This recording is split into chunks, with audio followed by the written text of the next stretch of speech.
नमस्कार दोस्तों, कैसे हैं आप लोग। स्वागत है आपका फिर से इस बार एक नए वीडियो में। सभी को नव वर्ष मुबारक हो। आज के इस वीडियो में मैं बात करूंगा फीस से रिलेटेड।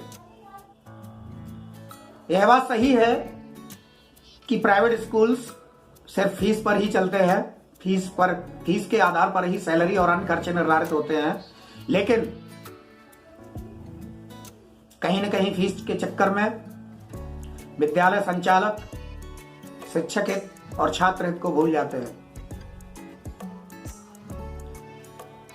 बच्चों का अध्ययन जितना आवश्यक है उतना ही आवश्यक है विद्यालय में अवकाश का होना भी। मैंने कई संचालकों को कहते सुना है कि अगर हम 3 दिन का अवकाश कर देंगे तो 3 दिन में जो हमारी फीस वसूली होगी उसका हमें नुकसान हो जाएगा। और यदि ज्यादा और कहा तो वो कह देते हैं कि फिर ये खर्चे कहां से चलेंगे, विद्यालय के शिक्षकों की सैलरी कहां से आएगी। यह ठीक है कि बहुत अधिक अवकाश होना भी सही नहीं है, क्योंकि ज्यादा छुट्टियां होगी तो ही विद्यालय की रेपुटेशन पर फर्क पड़ेगा। लेकिन जो शासन से छुट्टियां स्वीकृत होती है उनको भी करना हमारी जिम्मेदारी होती है। जैसा कि अभी हाल ही में एनईपी 2019 में ये प्रावधान किया गया है कि विद्यालयों में 15 दिन का शीतावकाश भी होगा, जो 31 दिसंबर से लेकर 14 जनवरी तक चलेगा। कुछ विद्यालय यह अवकाश नहीं करना चाहते हैं, जो गलत है। नई शिक्षा नीति जब लागू हुई है तो कुछ न कुछ सोचकर ही सरकार ने ये नियम बनाए होंगे जो आवश्यक है, आपकी फीस से कहीं ज्यादा आवश्यक है। यद्यपि छात्र हित सर्वोपरि होता है, लेकिन छात्र हित को सरकार ने भी ध्यान में रखा है। शिक्षा नीति ये कहती है कि मिनिमम इतने घंटे पढ़ाई होनी चाहिए, मिनिमम इतने दिन होनी चाहिए। उस क्राइटेरिया को आप पूरा करें।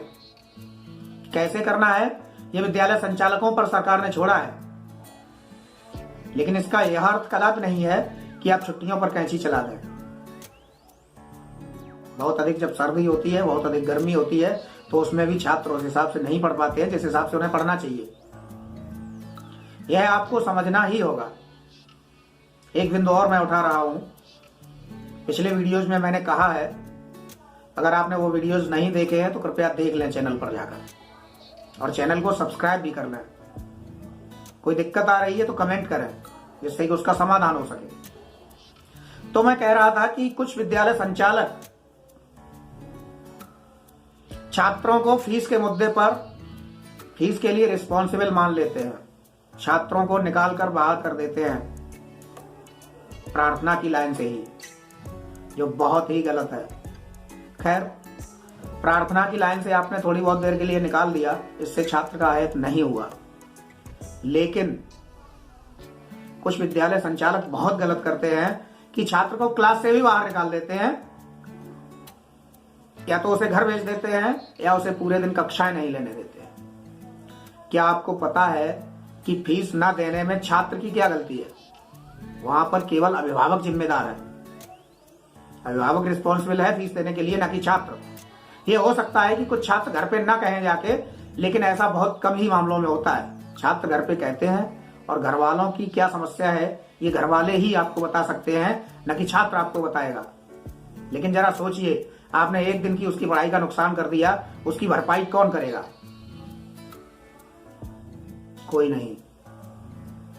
बच्चों का समय बहुत महत्वपूर्ण होता है। आप अभिभावक को बुलाइए, उससे संपर्क करिए, उसके घर पे जाइए, उसकी समस्या को समझिए। आप छात्र के सामने बहुत भला बुरा कहते हैं, ये मैंने कई विद्यालयों में देखा है। लेकिन जैसे ही अभिभावक विद्यालय आता है, आप शांत हो जाते हैं। क्या यह सही है? जो फीस के लिए रिस्पॉन्सिबल है उससे तो आप कुछ नहीं कहते हैं, क्योंकि आपको कहीं ना कहीं डर रहता है कि छात्र आपके विद्यालय से चला जाएगा और आपकी फीस मारी जाएगी और आगे आने वाली फीस का भी नुकसान होगा। लेकिन छात्र के सामने जब आप कहते हैं तो उसके मनोबल को कहीं ना कहीं डाउन करते हैं, वो गलत है। बाल मन जो है वो बहुत ही कोमल होता है, उस पर कोई ऐसा फर्क न पड़ने दें जिससे कि आगे उसे दिक्कत हो। और कोर्स का तो नुकसान होता ही है छात्र का, जब आप उसे एक दिन के लिए निकाल देते हैं या बस्ता लेके उसे भेज देते हैं। एक चीज और है कि जब आप ऐसा करते हैं तो आपके विद्यालय की रेपुटेशन पर भी फर्क पड़ता है। छात्र को आप विद्यालय से भेज देते हैं घर पे कि आप फीस लेके आइएगा, तब आप विद्यालय में एंटर होंगे। और तब वह समाज में, अपने गांव में, अपने घर में, अपने शहर में, अपने मोहल्ले में जाके क्या बताएगा? क्या आपने कभी ये चीज सोची है? छात्र का तो अहित हो रहा है, अभिभावक को भी आप कहीं ना कहीं परेशान कर रहे हैं, छात्र को भी परेशान कर रहे हैं, लेकिन आप अपने विद्यालय को भी कहीं ना कहीं दिक्कत में डाल रहे हैं। मैंने पिछले वीडियोज में बताया है कि अभिभावक जिस विद्यालय को रिकमेंड करते हैं, सबसे बड़े प्रमोटर्स होते हैं विद्यालय के अभिभावक। और यदि अभिभावक आपको प्रमोट करते हैं तो आपका फ्री में प्रमोशन होता है। अन्य प्रमोशंस में आपको पैसा खर्च करना पड़ता है, लेकिन यहाँ आपको कुछ भी खर्च नहीं करना पड़ता है। अगर आप 10% अच्छा करते हैं अभिभावक के साथ, तो वो आपको 110% देते हैं। ये आपको ध्यान रखना है। दूसरी बात मैं आपको बताना चाहता हूं कि आपका एक विद्यालय चल रहा है, मान लीजिए उसमें 700 छात्र हैं, तो 700 में 700 ऐसे नहीं होंगे जिन पे 6-6 महीने की फीस बकाया हो। ज्यादा से ज्यादा 50 या 60 होंगे। मैं 50-60 भी ज्यादा बता रहा हूं। जरा सोचिए, 700 बच्चे हैं आपके यहाँ, अगर 50-60 फीस लेट दे पाते हैं, बाद में भुगतान सब करते हैं, ये श्योर है। पूरे 12 महीने की फीस किसी भी छात्र पर बकाया नहीं होगी, मैं ये दावे के साथ कह सकता हूं। हाँ, ये अलग बात है, पैसा लेट हो जाता है, फीस बाद में मिल पाती है, तो उसके लिए अभिभावक से संपर्क करें और इससे कोई आपका बहुत बड़ा नुकसान भी नहीं होता है। ये ठीक बात है कि विद्यालय का पूरा संचालन, संस्था का पूरा संचालन, अध्यापकों की सैलरी, क्लर्कों की सैलरी, चपरासी की सैलरी, ड्राइवर्स की सैलरी, सारा कुछ उसी पे डिपेंडेड होता है। लेकिन क्या उन्हीं 50-60 बच्चों पर डिपेंड है? नहीं ना। ये आपको समझना है और कुछ इस तरह से ध्यान रखना है कि आपके विद्यालय की रेपुटेशन पे फर्क ना पड़े। जब अभिभावक आपके विद्यालय को प्रमोट करेंगे तो निश्चित ही आपको लाभ होगा। एक बात मैं और बताना चाहता हूं, कुछ शिक्षक, कक्षाध्यापक मैनेजमेंट की दृष्टि में अपनी मार्किंग बढ़ाने के लिए, अपनी प्रस्थिति बढ़ाने के लिए छात्रों को कक्षा से बाहर निकाल देते हैं। यह बहुत ही गलत है, क्योंकि यह छात्र को कक्षा से बाहर निकालना कहीं ना कहीं इसके लिए अभिभावक और छात्र कक्षाध्यापक को रिस्पॉन्सिबल मान लेते हैं। मैनेजमेंट कहता है, मुझे ये पता है, लेकिन कक्षाध्यापक को जब छात्र को निकालना है तो ये ना कहें बेटा क्लास से बाहर हो जाओ या घर चले जाओ, उसे प्रधानाध्यापक के पास भेजे। मैनेजर यदि विद्यालय में रहता है तो मैनेजर के पास भेजे, उससे आपकी गलती खत्म हो जाएगी। अभी हाल की ये घटना है, किसी एक विद्यालय में कक्षाध्यापक ने छात्र को बाहर निकाल दिया। अभिभावक की बड़ा जिद्दी था, फीस तो उस पर होगी ही, जाहिर सी बात है। और जो खतरनाक टाइप अभिभावक होते हैं वही ऐसा कार्य करते हैं। छात्र को बाहर निकाल दिया और अभिभावक ने क्या किया, मोरल बेस पे FIR कर दी।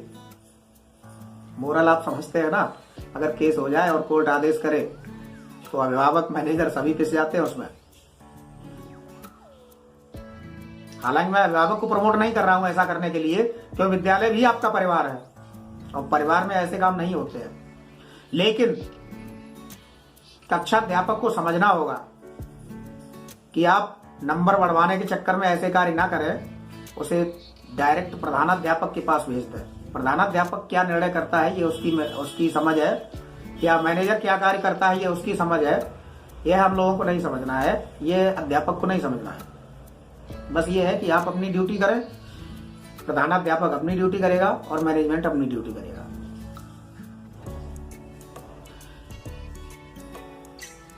तो इस वीडियो में जो बिंदु मैंने बताए हैं उन पर ध्यान दें, उन पर अमल करें, तो निश्चित ही आपके विद्यालय की रेपुटेशन भी बढ़ेगी, आपका नुकसान भी नहीं होगा और अभिभावक भी समझेगा कि शुल्क से ही सारा विद्यालय चलता है और वह बच्चे को परेशान करने की नौबत नहीं आने देगा।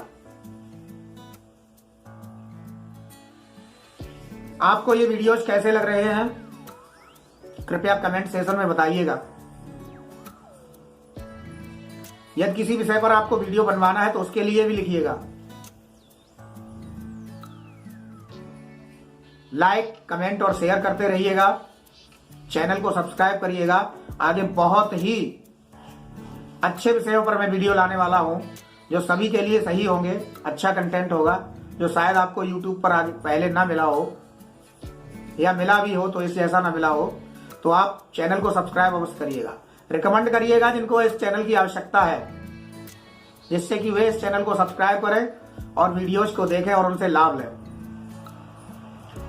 इसी के साथ मैं इस वीडियो को समाप्त करता हूं। नमस्कार, हैप्पी न्यू ईयर।